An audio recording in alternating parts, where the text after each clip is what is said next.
সরকারের ভেতর থেকে এই ধরনের কাণ্ডজ্ঞানহীন উক্তি করা এটা যৌক্তিক নয়।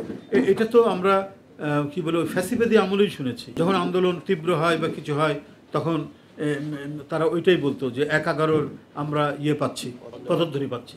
শেখ হাসিনা বলেছে, ওবায়দুল কাদের বলেছে। তো আজকে অন্তর্বর্তীকালীন সরকারের ভিতরে যারা আছেন তারা এই কথা বলার অর্থ কী?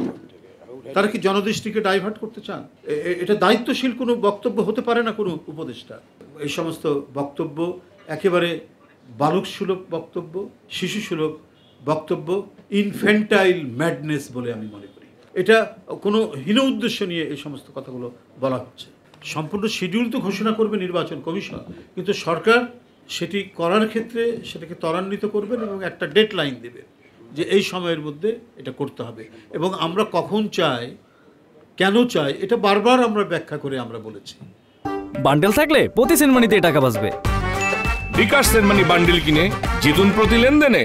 বারবার বলেছি, গণতন্ত্র যে চর্চা, সেই চর্চা যদি নানা কারণে ব্যাহত হয় তাহলে নানাভাবেই অগণতান্ত্রিক শক্তির মাথা চাড়া দেওয়ার সম্ভাবনা রয়েছে। এখনই আপনারা দেখেছেন যে এত শিশু, এত তরুণ, এত কিশোর, এত শ্রমিক হত্যা করার পর ওদের মানে রক্ত শুকায়নি, তারপরেও আমরা দেখতে পাচ্ছি ফ্যাসিবাদ নানা দিক থেকে মাথা তুলে দাঁড়ানোর চেষ্টা করছে।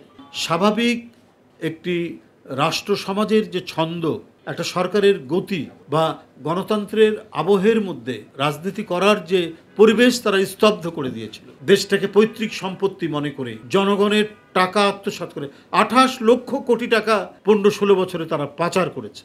গণতন্ত্রের যাত্রা এবং গণতান্ত্রিক চর্চা এবং অনুশীলন এটা যাতে খুব দ্রুত শুরু হয়, এই দায়িত্বটা হচ্ছে অন্তর্বর্তীকালীন সরকারের।